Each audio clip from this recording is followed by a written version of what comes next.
अस्सलाम वालेकुम मेरी यूट्यूब फैमिली, कैसे हैं आप? ठीक ठाक हैं, उम्मीद है जनाब जहाँ पे भी होंगे खैर खैरियत से होंगे। मैं यार कल से बड़ा बवाल मचा हुआ है, बार बार मैसेजेस आ रहे थे, इनबॉक्स में आ रहे थे, इंस्टाग्राम पे मैसेजेस आ रहे थे, वीडियोस के नीचे जाके लोग कमेंट कर रहे थे, सब कह रहे थे जनाब रजब भट्ट के ऊपर तो आपने बड़ी बातें की, सारा कुछ किया, लाहौर के अंदर इतना बड़ा वाक़या रूनुमा हो गया और उसके ऊपर आपने कोई बात नहीं किया, उसके लिए भी आप कोई वीडियो बनाएं। तो मैंने सोचा चलो यार कोई बात नहीं, रजब तो एक छोटा मोटा यूट्यूबर था यार, उसके ऊपर तो बात करके अपना टाइम वेस्ट करने वाली बात थी। अफसोस सिर्फ उसके ऊपर ये था कि हमारे मुल्क की यंग जनरेशन ख़राब हो रही है, वो उनके लिए कुछ करे, अगर कुछ करना चाहता है, ये पढ़ना लिखना तो इन्होंने है नहीं, चलो कोई काम ही कर लें। अच्छा चले हम इसको छोड़ते हैं, हमारा ये मुद्दा नहीं है। वीडियो पे जाने से पहले अगर अभी तक आपने मेरे चैनल को सब्सक्राइब नहीं किया तो चैनल को सब्सक्राइब कर लें, बेल आइकन को प्रेस कर लें ताकि हर आने वाली अच्छी वीडियो मेरे भाइयों तक सबसे पहले पहुंचे। बात करते हैं लाहौर वाक़े के ऊपर। अब आपको मैं सबसे पहले वो पॉइंट्स बता देता हूँ जो लोग वीडियो के या तो सेंटर में बताते हैं या पे एंड पे बताते हैं, क्योंकि मुझे पता है कि मेरी जो यंग जनरेशन है या मेरे जो लोग हैं, पाकिस्तान के लोग हैं, वो पहली 2 मिनट की वीडियो देखते हैं, फिर उसके बाद आगे उन्हें कोई वीडियो पूरी नहीं देखनी होती। तो मैंने कहा कि उनको पूरी बात ही पता चल जाए। अब ये कॉलेज का नाम है पंजाब कॉलेज, जिसको कल तक जो है वो निजी कॉलेज का नाम दिया जाता रहा। जब ये मसला कांड हो गया, वो कांड होने के बाद वो पंजाब कॉलेज जो उसका नाम निजी कॉलेज में चेंज हो गया। पहला पॉइंट हो गया। दूसरा ये हो गया गुलबर्ग 10 में इसकी ब्रांच है और इसके जो ओनर है वो मियां आमर महमूद साहब है। 2 पार्टनर हैं इनके कारोबारी, एक का नाम है सुहेल अफजल और एक का नाम है चौधरी मुनीर। अब सुहेल अफजल साहब जो हैं, इनका एक बेटा है बिलाल अफजल। मैंने जो अदील राजा साहब हैं उनकी एक ट्वीट पढ़ी थी, बहुत सारे क्वेश्चन मार्क निकले। मैंने कहा ये भी आपके सामने रख दूँ कि असल में बैक सीन में है क्या, क्यों इस वाक़े को दबाने की कोशिश की जा रही है।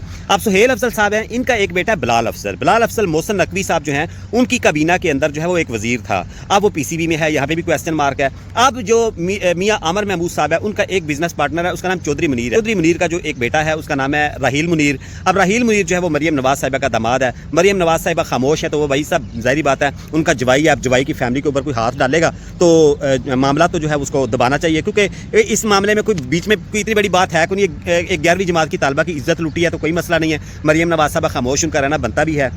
अफसोस की बात है, डूब मरने का मकाम है कि मैं किसी यहाँ पे पार्टी को रिप्रेजेंट नहीं कर रहा हूँ, मैं सिर्फ और सिर्फ इंसाफ की बात कर रहा हूँ कि एक 11वीं जमात की तालबा की इज्जत लूट जाती है और हमारे वज़रा में से कोई भी बंदा हरकत में नहीं आता। वो ये कहता है कि इसको टेस्ट केस बनाओ, पकड़ के इनको फांसी के फंदे पे पहुंचाओ। बेशक उसके अंदर आमर महमूद इन्वॉल्व है, क्योंकि वो चाहते हैं कि इतने बड़े बड़े मगरमच्छन के ऊपर कोई हाथ नहीं डाल सकता, आमर महमूद साहब के ऊपर कोई हाथ नहीं डाल सकता, चौधरी मुनीर के ऊपर कोई हाथ नहीं डाल सकता, सुहेल अफजल साहब के साथ कोई हाथ नहीं डाल सकता। और उनकी ऑब्जर्वेशन में उनके नीचे यानी कि उनके मातहत उनके साए के नीचे अगर 11 साल की बच्ची की इज्जत लुट जाती है तो लुटने दो, कोई प्रॉब्लम नहीं है। अब हम बात कर लेते हैं अपने मुल्क की। अब हमारा मुल्क जवाल का शिकार कैसे नहीं होगा। भाई साहब ज़ैनब का केस आया, ज़ैनब के केस में जो इमरान है उसने जो भी किया उसके बाद वो नात खानी की महफिल में चला गया। अब जाहिर बात है इस काम के बाद, इतना बड़ी वारदात डालने के बाद आप नात खानी की महफिल में चले जाते हैं तो वहाँ पर अब अल्लाह आपको डायरेक्ट तो आपके सामने आके नहीं रोकते हैं, ठीक है तुम चले गए, अब तुम तौबा ताइब होने के लिए तुमने कहा कि ये छुप जाएगा, तुम नात खानी की महफिल में चले गए, वो नात खानी की महफिल में चला जाता है, फिर उसके बाद वो पकड़ा जाता है, टेस्ट केस बना के उसको टांग दिया जाता है। तो सोचा ये जाता है कि शायद इस तरह के केसेस अब कम हो जाएंगे,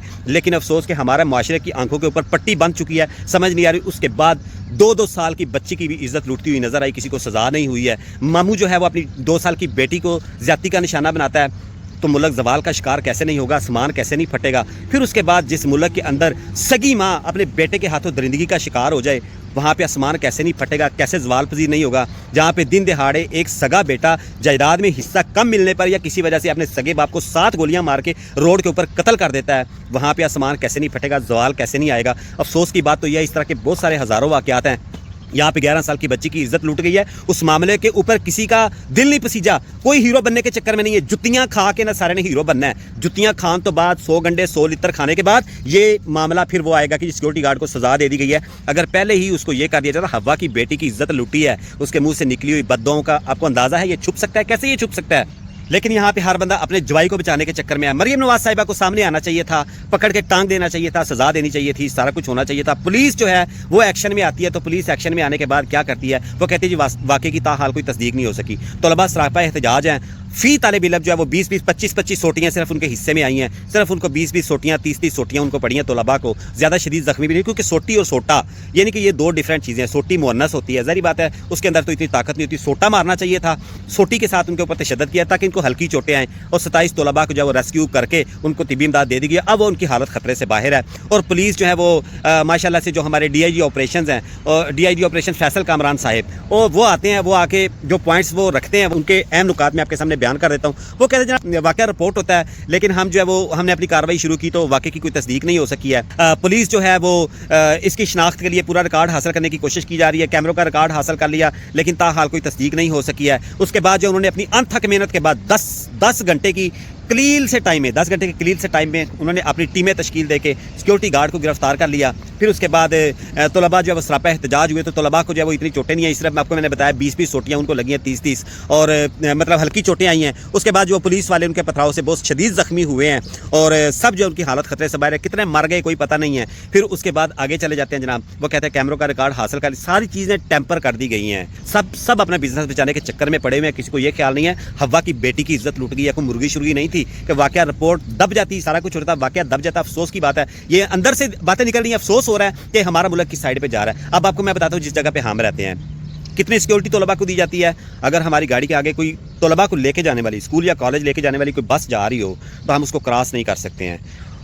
अगर वो गाड़ी सड़क के ऊपर खड़ी हो, डबल इंडिकेटर लगा के उसका साइन बोर्ड बाहर निकला हो, हम उसको क्रॉस नहीं कर सकते, हमने उसके पीछे अपनी गाड़ी खड़ी करनी है। ये तो है रोड के ऊपर उनकी सिक्योरिटी। अब सिक्योरिटी कहते हैं किसको है, फिर उसके बाद आगे चले जाएं। अगर वो गाड़ी साइन बोर्ड खुला हुआ हो, हम उसको क्रॉस नहीं कर सकते क्योंकि हमें उसका बहुत ज़्यादा फाइन देना पड़ेगा और हम उसको क्रॉस नहीं कर सकते हैं, लाइसेंस भी हमारा कैंसिल हो सकता है। ये है यहाँ पे स्टैंडर्ड। फिर उसके बाद कॉलेज के अंदर का या स्कूल के अंदर का क्या सीन होगा, अगर वहाँ पे ये हो जाए ना तो सारे अपने जवाइयों को बचाने के चक्कर में नहीं पड़ जाते, वो आके सामने आते हैं, अपने SOPs के मुताबिक काम करते हैं। गवर्नमेंट SOPs के मुताबिक काम करती है। ये नहीं है कि सारे बंदे जो है वो सुमुन बुकमुन हो जाते हैं और बिल्कुल खामोश हो जाते हैं, गूंगे बहरे हो जाते हैं, कोई बोलने का नाम नहीं लेता। अफसोस की बात यह है कि हर चीज़ टेम्पर कर दी गई है। क्वेश्चन मार्क मैंने आपके सामने रख दिए हैं। जवाई को बचाने का चक्कर अब आ जाते हैं सिक्योरिटी गार्ड के ऊपर। अब प्रिंसिपल साहब जो है उनकी कॉन्फ्रेंस थी, उसका एक अहम निकात ये भी था कि तलबा जो हैं उन्होंने प्रिंसिपल की हवालगी का जो मुतालबा किया, लेकिन प्रिंसिपल को उनके हवाले नहीं किया गया, उनको महफूज मकामात पर पहुँचा दिया गया। अब जो सिक्योरिटी गार्ड है वो वाक़या रिपोर्ट 2 दिन नहीं हुआ, 2-3 दिन रिपोर्ट वो कॉलेज आता रहा है, लेकिन उसके बाद जैसे ही वाक़या रिपोर्ट हुआ तो उसको दूसरी जगह भेज दिया गया है। फिर उसके बाद जब वो पकड़ा गया तो सिक्योरिटी गार्ड को भी बचाने का चक्कर है। अब पता नहीं है वो प्रिंसिपल साहब का जवाई है, कोई समझ नहीं आ रही है, ये माशरा किस साइड पर जा रहा है। अब ये बातें सारी की सारी मैंने, अब हम बात कर लेते हैं इंसाफ की। हज़रत उमर फ़ारूक रज़ी अल्लाह तआला अन्हु की मिसाल हमारे सामने आती है कि जब उनका दौरे खिलाफत होता है तो उनकी खिलाफत से हज़ारों मील दूर बैठे हुए चरवाहे को भी पता चल गया था कि आज हज़रत उमर की खिलाफत ख़त्म हो चुकी है, क्योंकि शेर और बकरी एक ही घाट पे पानी पीते थे। तो जिस दिन शेर ने बकरी को पकड़ लिया तो उस दिन पता चल गया कि आज इंसाफ जो है वो शायद कम हो गया हो या कुछ भी हो गया हो, क्योंकि आज उमर की खिलाफत नहीं है। तो अब उसके बाद हम आगे चले जाते हैं। फिर दरियाए नील का आपको वाक़या पता है कि जब वो दरियाए नील जो था वो कहत साली पड़ी हुई थी, उसमें पानी नहीं आ रहा था, तो उसको ख़त लिख दिया। उस वक़्त से लेके आज तक दरियाए नील के अंदर पानी ख़त्म नहीं हुआ। तो ये होता है इंसाफ। इंसाफ अपना रंग ज़रूर लेके आता है। अपनी आवाज़ बुलंद किया करें। मैं तो आप लोगों से ये रिक्वेस्ट करता हूँ कि अपनी ज़ुबानों को बंद नहीं किया करें। बेशक हमारे मुल्क के जो करता धरता हैं, जो वज़रा हैं, जो भी हैं, असूल पे बात किया करें, आवाज़ को उठाया करें और जो कल्प्रीट होता है उसको निशान इबरत बनाया करें। जब हम निशान इबरत नहीं बनाएंगे तो फिर हम क्या करेंगे। अब मेरा दिल इसके वाक़े के ऊपर खून के आंसुओं में हज़ारों मील दूर बैठा हुआ हूँ, लेकिन जब मैंने ये सुना है तो मुझे ये अफसोस हुआ। जब इन सबको मैंने तोते की तरह आंखें, कबूतर की तरह आंखें बंद करते हुए देखा है, तोते की तरह आंख फेरते हुए देखा, तो मुझे बड़ा अफसोस हुआ है कि हमारा माशरा जो है वो इस वक्त कौन से लेवल के ऊपर खड़ा हुआ है कि जहाँ पे एक हवा की बेटी की इज्जत लूट जाती है और हम सारे जो अपने जवाइयों को बचाने के चक्कर में पड़े हुए हैं। इसके ऊपर एक्शन होना चाहिए, सख्त सज़ा दी जानी चाहिए, कड़ी सज़ा दी जानी चाहिए। बहुत इसके आगे मेरे पास अल्फाज नहीं है, बहुत ज़्यादा मुझे दुख हो रहा है। और अल्लाह ताला हमारे हुक्मरानों को इन चीज़ों के ऊपर अमल करने की तौफीक अता फरमाए। आप सारी की सारी बातें मैंने आपके सामने रख दी है कि वो किसका जवाई है, किस वजह से उसको बचाने की कोशिश की जा रही है। मैं आपको इस वीडियो के अंदर बाखुदा ये कह रहा हूँ कि मैं किसी पार्टी को रिप्रेजेंट नहीं कर रहा हूँ, मैं सिर्फ और सिर्फ हक़ के ऊपर बात कर रहा हूँ कि हमें अपनी आवाज़ ज़रूर बुलंद करनी चाहिए। मुझे अपनी दुआ में याद रखें। टेक केयर, अल्लाह हाफिज़, अस्सलाम वालेकुम।